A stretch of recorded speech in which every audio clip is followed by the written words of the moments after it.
हिंदी वाले खाली करत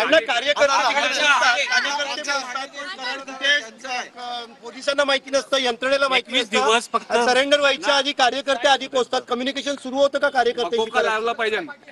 याच्या मोका तर माननीय मुख्यमंत्री महोदयांनी मोक्याची घोषणा केलेली आहे. त्याच्यामुळे या केसमध्ये 302, 120(ब), खंडणी आणि मोका हे सर्वच्या सर्व गुन्हे त्या ठिकाणी या सगळ्या आरोपींच्या वरती लागणार आहेत.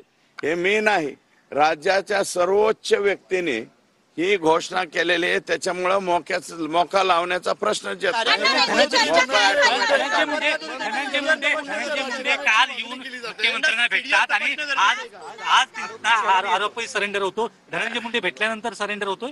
हे तुम्ही धनंजय मुंडे साहेबांनाच विचारलेलं बरं राहील, मला न विचारलेलं बरं. तुमची काय चर्चा झाली आता देवेंद्रजींनी काय आश्वासन दिलं? मी आता काहीही चूक केलेली नाही. मी आता माननीय मुख्यमंत्र्यांकडे गेलो होतो.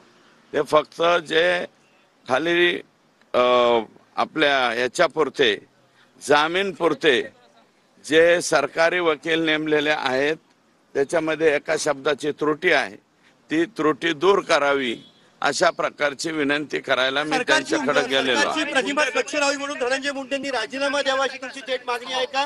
कारण सरकारवरती आरोप होते, सरकारची प्रतिमा मलिन होते, राजीनामा द्यावा का नवीन वर्ष? त्यांचा राजीनामा घेण्याचा न घेण्याचा प्रश्न हा माननीय अजितदादा पवार साहेब यांचा कंप्लीट आहे.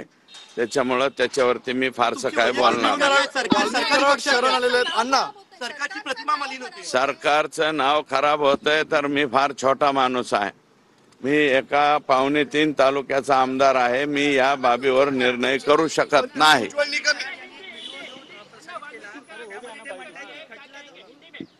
नाही, आधी मराठी होऊ द्या मग हिंदी में. मागणी केलेली आहे त्या संदर्भात तुम्ही बोलतात उज्ज्वल निकम. हो, उज्ज्वल निकम साहेब यांची सरकारी वकील म्हणून याच्यामध्ये नियुक्ती करावी असं